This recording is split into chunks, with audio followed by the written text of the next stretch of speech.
क्यों आजकल अच्छे गुरु मिलते नहीं जिससे मोक्ष मार्ग की प्राप्ति हो। ऐसा कहना ठीक नहीं, क्योंकि गुरु का अभाव नहीं है। सब प्रकार के मार्ग बताने वाले गुरु सदैव वर्तमान हैं। अधिकारी के अभाव से गुरु का अभाव जान पड़ता है।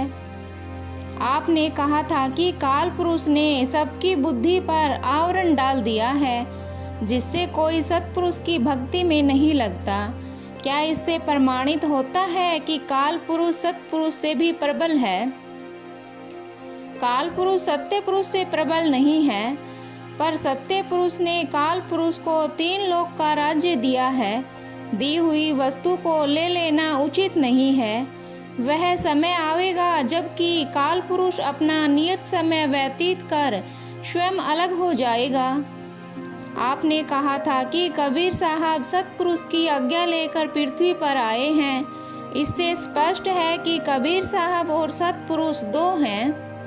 कबीर साहब और सत्पुरुष 2 नहीं, केवल जीवों के अज्ञान से 2 दिखते हैं। जिनको ज्ञान है उनकी द्वैत दृष्टि नहीं होती। संसार का व्यवहार द्वैत बिना नहीं चलता। इस कारण कबीर साहब और सत्पुरुष 2 कहे जाते हैं, नहीं तो यथार्थ में एक ही है। क्योंकि सत्पुरुष के बिना दूसरा कौन है जो काल पुरुष के ऊपर जय पा सके। जिसको वासना नहीं है वह पुरुष मुक्त है कि नहीं।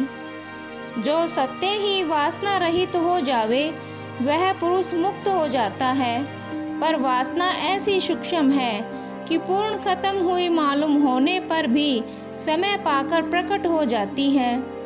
जिनको कबीर साहब का पूरा पता मिल गया वह कैसे होते हैं? जैसे लोमस ऋषि आदि करोड़ों हंस संसार में प्रकट होते हैं, उनको कभी जन्म मरण का दुख नहीं भोगना पड़ता। ज्ञान सदा एक समान रहता है। वे सदा वासना विहीन रहते हैं। चारों युग में सब ऋषि मुनि गायत्री के जप से मुक्ति मानते आए हैं। वह क्या बात है? यदि गायत्री से मुक्ति होती तो ब्रह्मा विष्णु आदि पहले ही मुक्त हो जाते, पर वह हुआ नहीं। पर वह यदि गायत्री का भी सत्य पुरुष परक अर्थ समझे तो मुक्त हो जाएंगे। जब संसार में पाप की वृद्धि होती है, भक्तों तथा पुण्य आत्माओं पर कष्ट पड़ता है, तब विष्णु का अवतार होता है। कबीर साहब का अवतार क्यों नहीं होता? जब संसार में अत्याचार और अन्याय होता है, उस समय संसार के रक्षक को आने की आवश्यकता है। ऋषि मुनि पीर पैगंबरों की आवश्यकता नहीं। वशिष्ठ ऋषि ने वेद अनुसार जीवन मुक्ति और विधेय मुक्ति रामचंद्र जी को कहा है। उसका आशय क्या है? जितने ऋषि मुनि सिद्ध साधु पीर पैगंबर और नाना मतों के आचार्य हुए हैं, वे सब बालक के समान खेल में लगे हुए हैं। जिनको जो अच्छा लगा उसी को ग्रहण कर लिया, दूसरों को भी वही बतलाया। वह उसी में आनंद मान रहा है। जब सब खेलने खिलाने वाले को ज्ञान प्राप्त होगा, तब वह कबीर साहब की शरण में जाकर सत्य पद को पावेंगे। देहवान से विधेय किस प्रकार मिल सकता है? जिस शरीरधारी ने अपनी देह मिथ्या जान अपनी वासना उठा ली, वह अवश्य विधेय को प्राप्त होगा।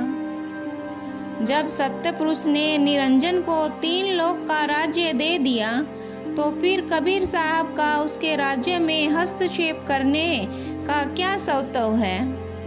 वह सर्वशक्तिमान है, जो चाहे सो करे। निरंजन को इसलिए राज्य नहीं दिया है कि जीवों पर अत्याचार करे। निरंजन ने सत्य पुरुष का नाम छुपाकर अपना नाम प्रकट किया। तप के बल से बड़ा प्रबल हो महा अहंकारी बन गया। आधा को निगल गया। कुरुम जी के 3 सर काट लिए। अक्षर के साथ युद्ध कर उसे भगा दिया। योग जीत के साथ युद्ध करने उन्हें मारने को सम्मुख आया। 3 लोक में अन्याय द्वारा सब जीवों को छल और कपट से बंधन में डाल दिया।